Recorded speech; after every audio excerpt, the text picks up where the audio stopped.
إن الحمد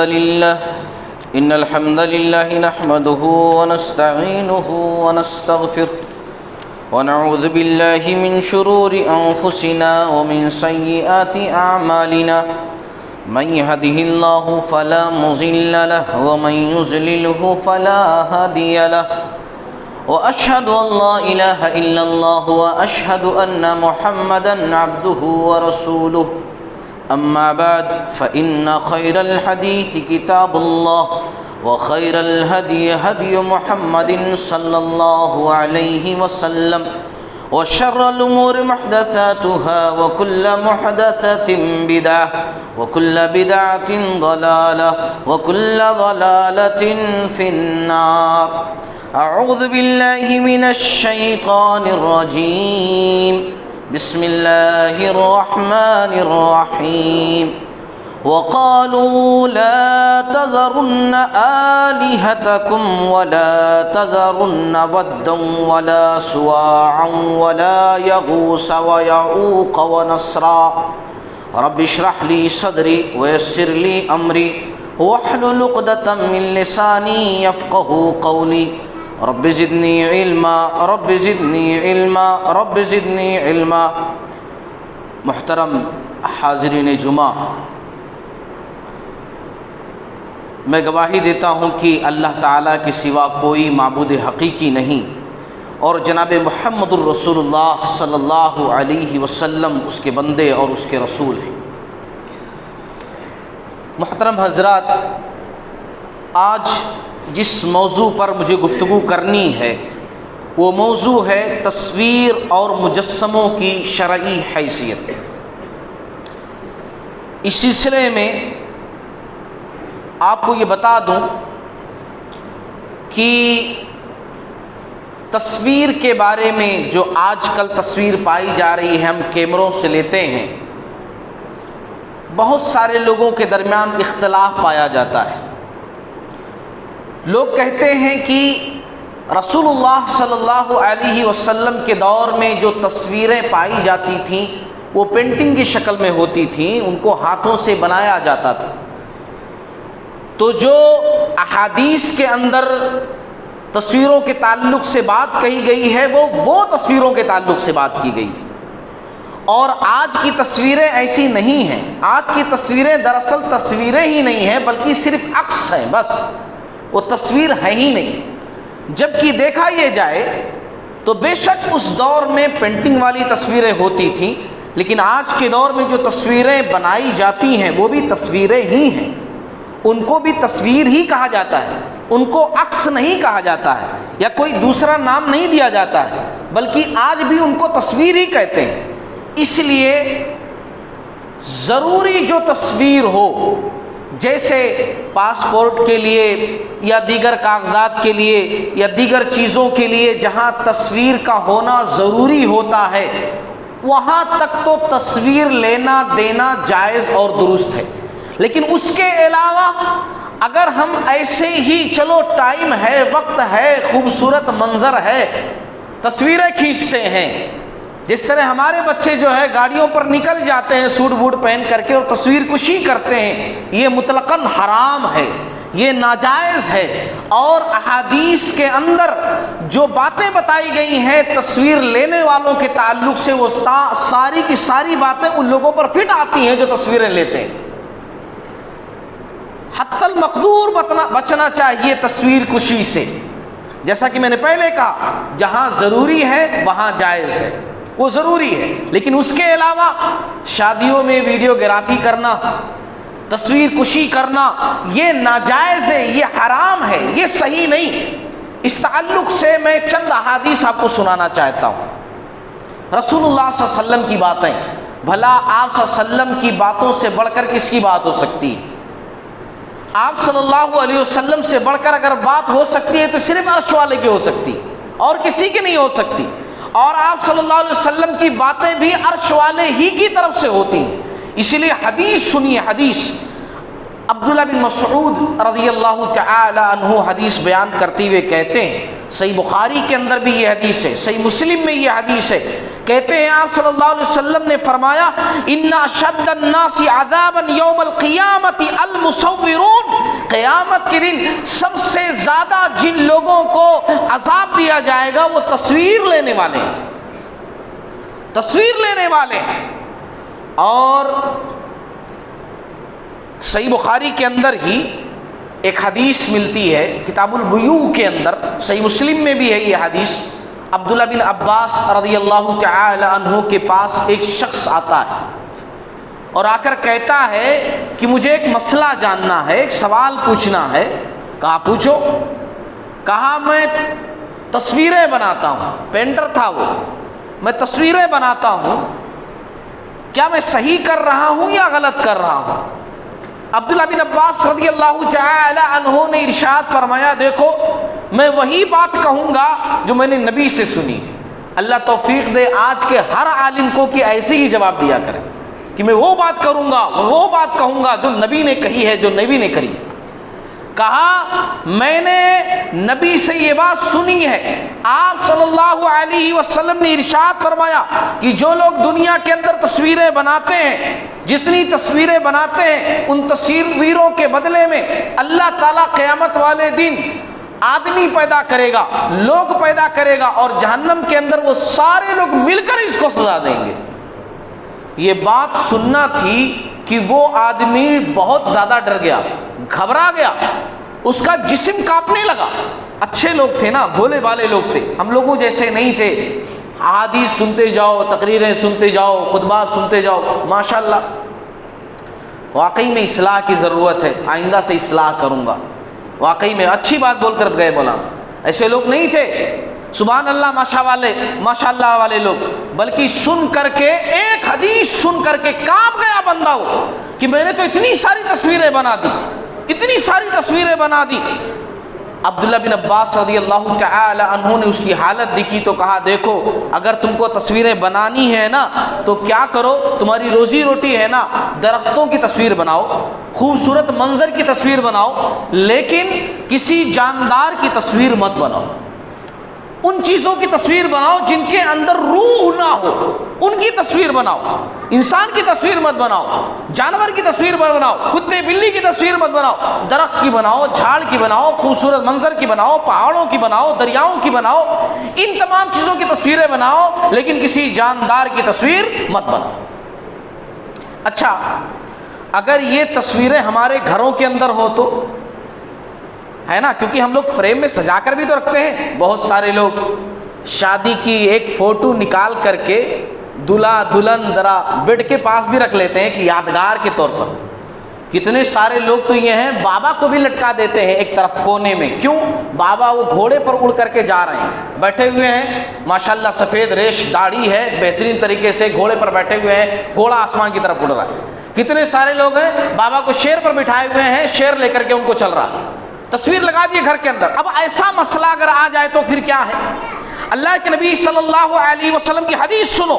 آپ صلی اللہ علیہ وسلم نے فرمایا، صحیح بخاری کے اندر یہ حدیث موجود ہے، صحیح مسلم کے اندر بھی یہ حدیث موجود ہے۔ آپ صلی اللہ علیہ وسلم نے فرمایا لا تدخل الملائکۃ بیتا فیہ کلب ولا صورۃ، اس گھر کے اندر رحمت کے فرشتے داخل نہیں ہوتے جس گھر کے اندر کتا اور تصویریں ہوں۔ اگر گھروں کے اندر آپ تصویریں رکھتے ہیں، گھروں کے اندر آپ کتے پالتے ہیں، تو اس گھر کے اندر رحمت کے فرشتے داخل نہیں ہوتے۔ جی ہاں، رحمت کے فرشتے، روح نکالنے والے فرشتے، عذاب دینے والے فرشتے یہ داخل ہوتے ہیں، ان سے نہیں بچ سکتے کہ کتا ایک گھر کے اندر رکھ لو یا تصویر لٹکا لو تو مر نہیں سکتے تو آئیں گے ہی نہیں ملک الموت۔ نہیں، رحمت کے فرشتے داخل نہیں ہوتے، وہ فرشتے جن کے داخل ہونے سے گھر کے اندر رحمتوں کا نزول ہوتا ہے، برکتوں کا نزول ہوتا ہے، وہ فرشتے داخل نہیں ہوتے۔ عذاب والے فرشتے تو ضرور داخل ہوتے ہیں۔ ایک واقعہ سناؤ، یہ واقعہ صحیح بخاری کے اندر کتاب اللباس کے اندر امام مسلم رحمۃ اللہ علیہ نے ذکر کیا ہے۔ اللہ کے نبی صلی اللہ علیہ وسلم سے جبریل علیہ السلام نے وعدہ کیا کہ میں فلاں ٹائم آپ سے ملنے کے لیے آؤں گا۔ آپ صلی اللہ علیہ وسلم اس موقع پر انتظار کرنے لگے، جبریل علیہ السلام نہیں آئے۔ آپ صلی اللہ علیہ وسلم انتظار کر رہے ہیں، بلکہ آپ صلی اللہ علیہ وسلم غصے میں ہیں اور کہہ رہے ہیں کہ اللہ تعالیٰ کبھی وعدہ خلافی نہیں کر سکتا، پھر جبریل علیہ السلام ابھی تک کیوں نہیں آئے؟ بات یہ تھی کہ انجانے میں غلطی سے ایک کتے کا بچہ آپ صلی اللہ علیہ وسلم کے گھر کے اندر داخل ہو گیا تھا اور چارپائی کے نیچے بیٹھا ہوا تھا۔ جبریل علیہ السلام نہیں آئے، آپ صلی اللہ علیہ وسلم ادھر ادھر گھوم رہے ہیں، اچانک نگاہ پڑی چارپائی کے نیچے، اس کو نکالنے کا حکم دیا، کتے کا بچہ باہر نکالا، جبریل علیہ السلام فوراً آئے۔ آپ صلی اللہ علیہ وسلم نے آتے ہی سوال کیا، آپ نے وعدہ کیا تھا فلاں ٹائم آنے کا، ابھی آپ آئے نہیں، اب آئے ہیں آپ؟ تو جبریل علیہ السلام نے فرمایا کہ دراصل جس گھر میں کتا اور تصویریں ہوں، ہم رحمت کے فرشتے اس گھر میں داخل نہیں ہوتے۔ صحیح بخاری کی حدیث ہے، صحیح مسلم میں بھی یہ حدیث ہے، کتاب اللباس کے اندر، اس گھر میں ہم رحمت کے فرشتے داخل نہیں ہوتے۔ او اللہ کے بندو، اپنے گھروں کو تصویروں سے پاک کرو، او اللہ کے بندو اپنے گھروں کو کتوں سے پاک کرو۔ کتے اگر پالنے ہیں تو کھیتوں پر پالو، کتے اگر پالنے ہیں گھر سے باہر پالو، لیکن گھر کے اندر، گھر کے دیوار کے اندر کتا پالنا ناجائز ہے۔ اس گھر کے اندر رحمت کے فرشتے داخل نہیں ہوتے جس گھر میں کتا اور تصویریں ہوں۔ سن لو اس بات کو۔ اور اگر نماز میں کوئی آدمی آ جائے تصویر والے لباس کے اندر تو اس کی نماز مشکوک ہو جاتی ہے، اس کی ہی نہیں دوسروں کی بھی مشکوک ہو جاتی ہے۔ اللہ کے نبی صلی اللہ علیہ وسلم کی بڑی مشہور حدیث ہے صحیح بخاری کے اندر، میں اس لیے دلائل دے رہا ہوں تاکہ آپ لوگ اپنے ذہنوں کے اندر پیوست کر لیں، بٹھا لیں، دوسروں کو بتائیں کہ تصویر کے تعلق سے آپ صلی اللہ علیہ وسلم کی حدیث کیا کہتی ہے۔ آپ صلی اللہ علیہ وسلم سفر سے آئے، گھر میں دیکھا ایک چادر لٹکی ہوئی ہے طاق پر، دیوان خانے میں نہیں، ایک گھر ہے، آپ صلی اللہ علیہ وسلم کا روم بہت بڑا ہوتا بھی نہیں تھا، چھوٹا، طاق پر وہ پردہ لٹکا ہوا ہے، اس میں تصویریں بنی ہوئی ہیں، کن کی؟ جانوروں کی۔ آپ صلی اللہ علیہ وسلم کا چہرہ غصے سے سرخ ہو گیا، بدل گیا۔ اما عائشہ رضی اللہ تعالی عنہا نے پوچھا وجہ کیا ہے؟ آپ صلی اللہ علیہ وسلم نے کہا کہ عائشہ، ان لوگوں کو قیامت والے دن جو لوگ تصویریں بناتے ہیں اللہ تعالیٰ بلائے گا اور کہے گا تم نے میری نقل کی ہے نا، بنایا ہے ویسے ہی ہو بہو تصویر، ویسے ہی روح ڈالو، روح ڈال کر بتاؤ، زندہ کرو اسے۔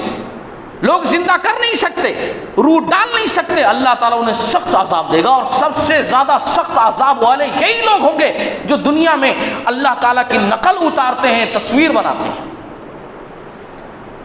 اما عائشہ رضی اللہ تعالیٰ عنہ کہتی ہیں میں نے اس کو پھاڑ کر کے تکیے بنا دی، یعنی وہ تصویروں کو جگہ جگہ سے پھاڑ دیا۔ جب کسی تصویر کا سر کاٹ دیا جائے تو اس تصویر کی حیثیت ختم ہو جاتی ہے، یہ بات جان لیجیے، یہ حدیث ہے۔ سر آپ الگ کر دیے، تصویر کی حیثیت ختم ہو جاتی ہے، یہ آپ صلی اللہ علیہ وسلم کی حدیث ہے۔ نماز کے اندر بھی کوئی ایسا لباس استعمال نہ کریں جس کے اندر تصویر پایا جاتا ہو، چاہے وہ سامنے کے حصے پہ ہو چاہے پیچھے کے حصے پہ ہو۔ نہ اپنے بچوں کو ایسے کپڑے دلوائیے جن کے اندر تصویریں ہوں، اس لیے کہ اللہ کے نبی صلی اللہ علیہ وسلم نے تو ایک مرتبہ نماز پڑھی، سامنے ایک رنگین پردہ تھا، اس رنگین پردے کی وجہ سے آپ صلی اللہ علیہ وسلم کا ذہن بھٹک رہا تھا۔ آپ صلی اللہ علیہ وسلم نے کہا اس پردے کو فوراً ہٹاؤ میرے نظروں کے سامنے سے، اس کی وجہ سے میری نماز میں خلل واقع ہو گئی۔ اور یہاں تو لوگ تصویر والے لباس ہی پہن کے چلے آتے ہیں، وہ کتا بندر وہ پتہ نہیں کون سے ہے نا، کچھ لوگ ایسے رہتے ہیں کہ نیچے کا لباس پہنے رہتے ہیں، اوپر خالی جو ہے چین وین ڈالے رہتے ہیں، ایسے لوگوں کی تصویر ہے، اوپر کچھ رہتا ہی نہیں ہے۔ عجیب عجیب لوگوں کی تصویریں پہن کر کے آج ہمارے نوجوان گھوم رہے ہوتے ہیں، جبکہ اسلام کے اندر تصویر حرام ہے الا یہ کہ بہت ضرورت۔ حضرات گرامی، اب میں خطبے کے دوسرے لفظ پر آتا ہوں۔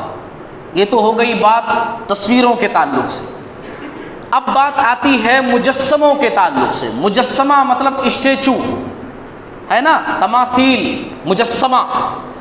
تو یہ بات کہنے سے ہی مجسموں کی حرمت ثابت ہو جاتی ہے کہ جب تصویر لینا غلط ہے، جب تصویر بنانا غلط ہے، تو مجسمے بنانا، اسٹیچو بنانا تو بدرجہ اولا غلط ہے نا۔ جب تصویر صرف نہیں بنا سکتے ہیں، تصویر صرف خواہ مخواہ نہیں لے سکتے ہیں، تو مجسمہ بنانا، اسٹیچو بنانا، پتلے بنانا، یہ تو بدرجہ اولا غلط ہے، حرام ہے اسلام کے اندر۔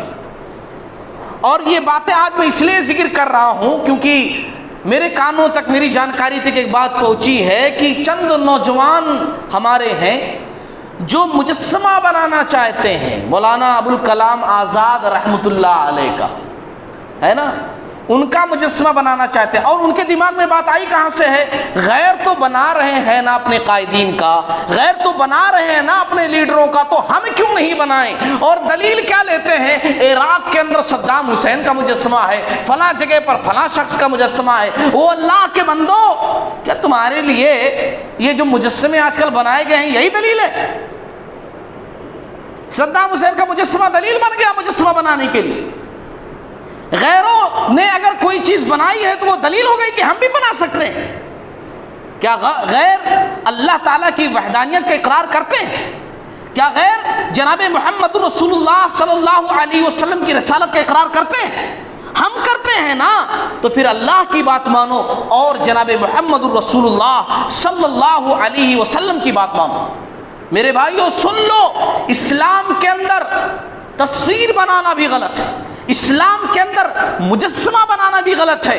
اور میں آپ کو بتا دوں کہ قرآن مجید کی جو آیت میں نے پڑھی ہے سورہ نور کی، جس کے اندر میں نے پڑھا کہ وَقَالُوا لَا تَذَرُنَّ آلِهَتَكُمْ وَلَا تَذَرُنَّ وَدًّا وَلَا سُوَاعًا وَلَا يَغُوثَ وَيَعُوقَ وَنَسْرًا. اور مشرکین مکہ نے کہا مت چھوڑنا اپنے معبودوں کو، نہ چھوڑنا ود کو، نہ چھوڑنا سوا کو، نہ چھوڑنا یغوث کو، نہ چھوڑنا یعوق کو، نہ چھوڑنا نصر کو. یہ کون لوگ تھے؟ یہ ود، سوا، یغوث، یعوق، نصر، یہ کون لوگ تھے؟ مشرکین مکہ جن کو پوجتے تھے. یہ دراصل صحیح بخاری کی حدیث سے پتہ چلتا ہے کہ نوح علیہ السلام کی قوم کے بزرگ لوگ تھے، ہے نا، صالح لوگ تھے، صالح لوگ. شیطان کیا کیا؟ نوح علیہ السلام سے پہلے ہی شیطان نے کیا کیا کہ لوگوں کے پاس آیا، یہ اچھے لوگوں کی دنیا سے جانے کے بعد کہ یہ بڑے اچھے لوگ تھے، کم سے کم ان کی تصویریں بنا کر رکھ لو یادگار کے لیے. لوگوں نے کہا اس میں کیا پرابلم ہے، بنا لی. یہ جنریشن پوری چلی گئی جو تصویریں بنانے والے تھے. بعد میں آیا اور اس نے کہا کہ ان کو محفلوں میں رکھو جی، اندر بند کمروں میں رکھنے کا کیا فائدہ ہے. لوگوں نے محفلوں میں بھی رکھ لی، ان کے اسٹیچو مجسمے بنا کر کے. یہ جنریشن ختم ہو گئی. نئی جنریشن جب آئی جو پرانی باتوں کو نہیں جانتی تھی، آ کر شیطان نے کہا تمہارے آبا و اجداد انہی سے بارش کی دعا کیا کرتے تھے، انہی سے مانگا کرتے تھے، انہی سے حاجت روائی کیا کرتے تھے، انہی کی عبادت کیا کرتے تھے. نتیجہ کیا ہے؟ لوگوں نے ان کی عبادت کرنی شروع کر دی. وہ بت مکہ والوں کے پاس سے ہوتے ہوتے ہوتے ہوتے مکہ والوں کے پاس تھے. اللہ کے نبی صلی اللہ علیہ وسلم نے جب مکہ فتح کیا 60 ہجری کے اندر، تو خانہ کعبہ کے اندر 360 بت رکھے ہوئے تھے. کتنے؟ 360 بت رکھے ہوئے تھے، مجسمے، اسٹیچو. اور آس پاس کے قبیلوں میں بھی بزرگوں کے اسٹیچو تھے، نارمل لوگوں کے نہیں. وہ بزرگ جن کی بزرگی کی گواہی عرش والے نے دی ہے کہ وہ اچھے لوگ تھے. رسول اللہ صلی اللہ علیہ وسلم نے اپنے فرمان سے دی ہے کہ وہ نوح علیہ السلام کی قوم کے صالح لوگ تھے. وہ بزرگ لوگ، ان کے مجسمے، ان کے اسٹیچو تھے. اللہ کے نبی صلی اللہ علیہ وسلم نے ایک کام تو یہ کیا کہ علی رضی اللہ تعالی عنہ کو بلایا. صحیح مسلم کی حدیث ہے 969 کی. کہا علی جاؤ، کسی تصویر کو مت چھوڑنا، کسی مجسمے کو نہ چھوڑنا. لا تدع تمثالا، اور مٹا دینا تصویروں کو بھی، مجسموں کو بھی. اور کوئی قبر اگر بلند ہو تو اس کو بھی زمین کے برابر کر دینا. اسلام کے اندر قبر ایک بالشت اونچی ہونی چاہیے، کوہان نما ہونی چاہیے، ایک بالش ہونی چاہیے. مگر افسوس امت محمد، آج لوگ قبروں کو اونچا کرتے جا رہے ہیں. آپ صلی اللہ علیہ وسلم نے علی رضی اللہ تعالیٰ عنہ کو حکم دے کر بھیجا، علی جاؤ تصویر کو مٹا دینا، اور جو قبر بڑی اونچی ہو اس کو بھی نیچی کر دینا، اور مجسموں کو بھی گرا دینا. اور خود خانہ کعبہ کے اندر داخل ہوئے جہاں 360 بت اسٹیچو رکھے ہوئے تھے.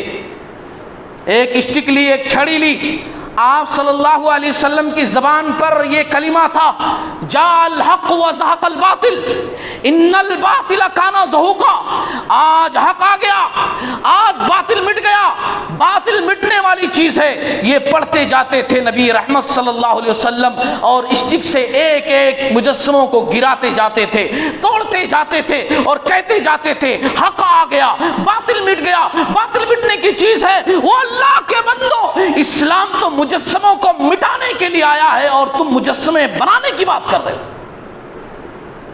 اسلام مجسمے توڑنے کے لیے آیا ہے، اسلام اسٹیچو مجسموں کو گرانے کے لیے آیا ہے، اور تم مجسمے بنانے کی بات کر رہے ہو۔ اور صرف یہی نہیں، آپ صلی اللہ علیہ وسلم جب خانہ کعبہ میں داخل ہوئے، صحیح بخاری احادیث الانبیاء حدیث نمبر 3352 کی حدیث ہے، آپ صلی اللہ علیہ وسلم نے دیکھا ابراہیم علیہ السلام کی تصویر بنی ہے، اسماعیل علیہ السلام کی تصویر اندر بنی ہوئی ہے، صحیح بخاری کی حدیث ہے۔ آپ صلی اللہ علیہ وسلم نے کہا سب سے پہلے ان دونوں تصویروں کو مٹا دو۔ کن کے تصویروں کو؟ ابراہیم علیہ السلام، اسماعیل علیہ السلام، ہے نا؟ اتنے بڑے بڑے لوگوں کی تصویروں کو مٹانے کا حکم دیا، اور آج ہم تصویریں بنانے کی بات کر رہے ہیں، اسٹیچو مجسمے بنانے کی بات کر رہے ہیں کہ ہم اپنے بزرگوں کی کیوں نہ بنائیں، ہم اپنے علماء کی کیوں نہ بنائیں۔ دیکھو آپ صلی اللہ علیہ وسلم نے ابراہیم علیہ السلام اور اسماعیل علیہ السلام کی تصویروں کو مٹانے کا حکم دیا، صحیح بخاری احادیث الانبیاء کی حدیث ہے۔ آپ صلی اللہ علیہ وسلم شرک کے ہر اس دروازے کو بند کر دینا چاہتے تھے جہاں بال سے باریک بھی اگر شرک داخل ہو سکتا ہو، ان تمام دروازوں کو بند کر دینا چاہ رہے تھے، کیونکہ یہ تصویر مجسمے یا شرک کے دروازے بعد میں جا کر کے یہ شرک پر ہی جا کر کے کھلتے ہیں۔ میرے بھائیوں، اسی لیے تصویر کے تعلق سے بھی بات میں نے رکھ دی مختصراً، اور مجسموں کے تعلق سے بھی بات میں نے رکھ دی۔ اب ایک چیز کی وضاحت اور میں ضروری سمجھتا ہوں، جہاں تک میں نے ذکر کیا کہ اسلام میں تصویر کشی حرام ہے، الا یہ کہ ضرورت کے تحت، ورنہ عام طور سے حرام ہے۔ خالی پیلی ایسے ہی خواہ مخواہ کے تصویر نکالنا، خواہ مخواہ کے ویڈیو بنانا غلط ہے اسلام کے اندر، اور اس کی کیا قباحت ہے، کیا سزا ہے، کیا وعید ہے، وہ احادیث کی روشنی میں میں نے آپ لوگوں کے سامنے ذکر بھی کر دی۔ اب آپ لوگوں کے ذہنوں کے اندر ایک سوال آتا ہوگا، آنا بھی چاہیے۔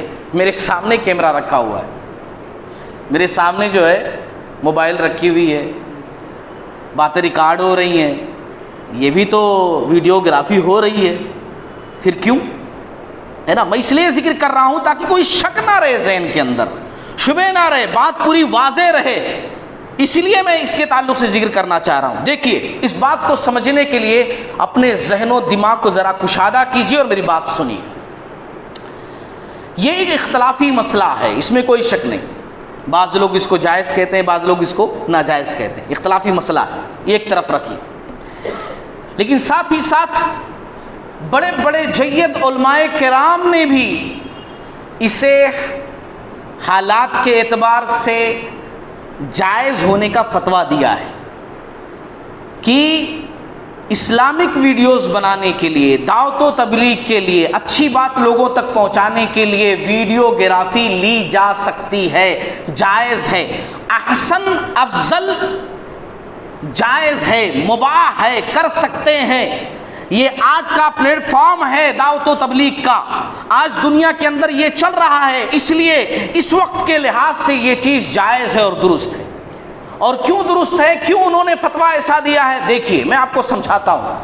کچھ چیزیں ایسی ہوتی ہیں حالات کے اعتبار سے بدل جاتی ہیں، جیسے قرآن مجید کے اندر ہم پڑھتے ہیں سورہ بقرہ کے اندر، سورہ المائدہ کے اندر کہ اللہ نے کہا انما حرم علیکم المیتۃ والدم ولحم الخنزیر وما اہل بہ لغیر اللہ، کہ دیکھو تمہارے لیے مردار کھانا حرام ہے، خون حرام ہے، اسی طریقے سے غیر اللہ کے نام پر ذبیحہ حرام ہے، سور کا گوشت، خنزیر کا گوشت کھانا حرام ہے نا۔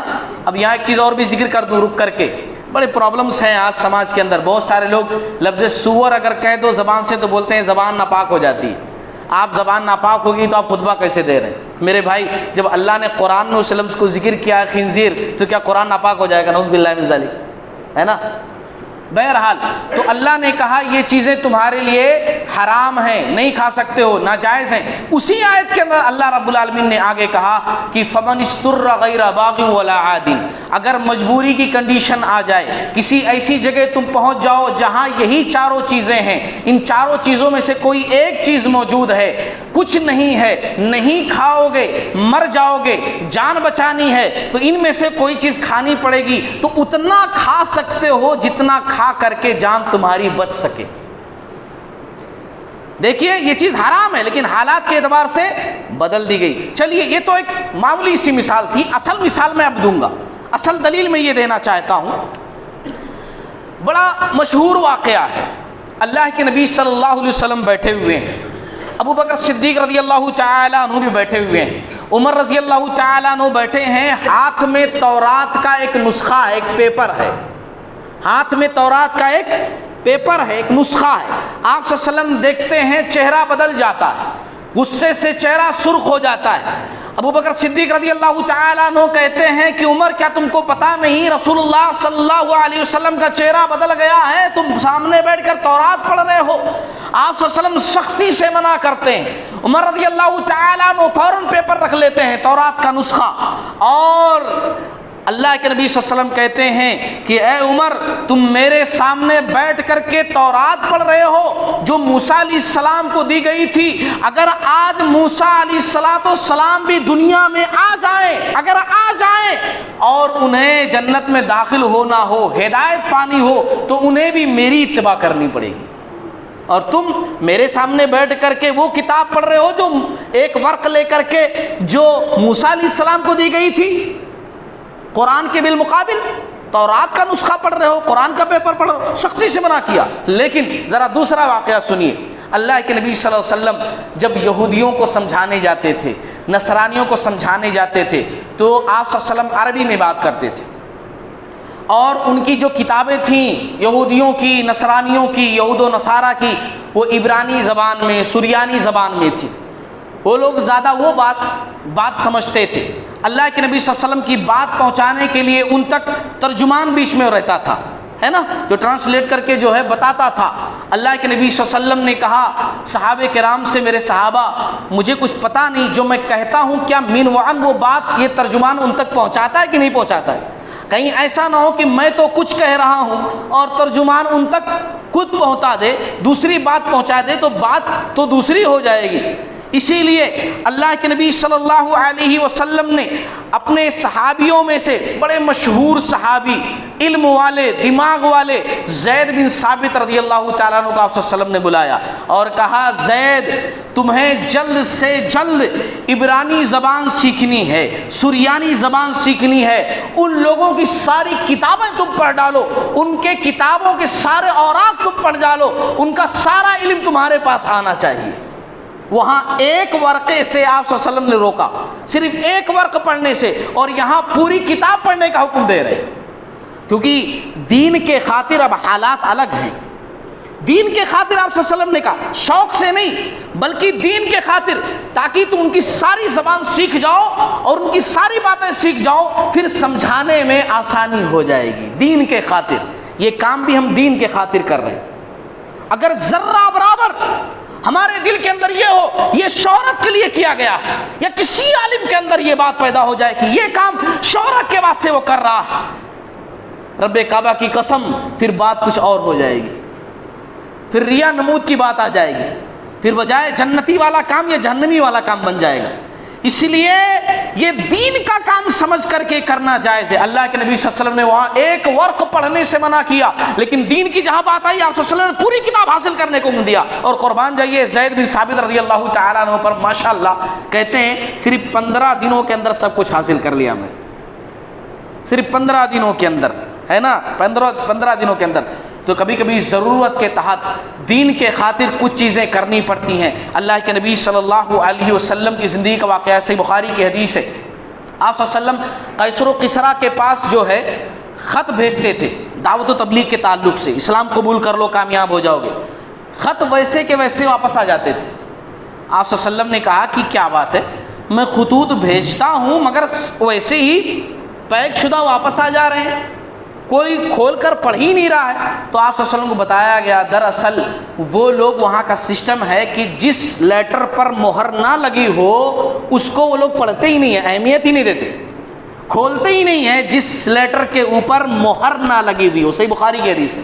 تو آپ صلی اللہ علیہ وسلم نے فوراً حکم دیا میرے واسطے ایک مہر تیار کیا جائے۔ آپ صلی اللہ علیہ وسلم کے لیے انگوٹھی بنائی گئی چاندی کی اور اس کے اندر محمد الرسول اللہ بول کر کے لکھا گیا، وہی آپ صلی اللہ علیہ وسلم کا اسٹمپ تھا، مہر تھا، وہی لگا کر آپ صلی اللہ علیہ وسلم بھیجا کرتے تھے، ہے نا۔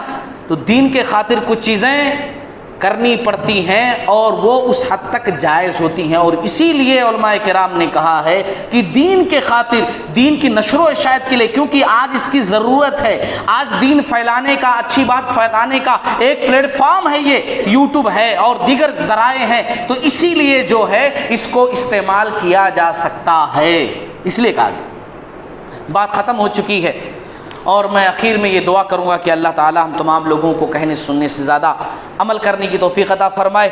باری تعالی ہمیں توفیق دے کہ ہم تصویر کشی سے بچیں، ہے نا۔ ہمارے نوجوان جو بند سنور کر کے تصویریں کھینچنے کے لیے اسپیشل جاتے ہیں، اللہ تعالیٰ ان کی حفاظت فرمائے، ان کو ہدایت دے اللہ رب العالمین، بس ضرورت کے ساتھ صرف تصویریں لے سکیں۔ اللہ رب العالمین ہمارے قوم کے لوگوں کی اصلاح عطا فرمائے، ہمارے ذہنوں کے اندر کوئی ایسی بات نہ آئے کہ جو اسلام کے خلاف ہو۔ اللہ تعالی ہمیں اچھا رکھے، سچا رکھے، نیک بنائے، دنیا کے اندر امن و امان اللہ تعالیٰ پیدا فرما دے۔ اللہ رب العالمین ہمیں سیدھے راستے پر چلنے والا بنائے اور شیطان کے مکر و فریب سے، اس کے وساوس سے اللہ تعالیٰ میں محفوظ فرمائے۔ آمین۔ وآخر دعوانا الحمدللہ رب العالمین۔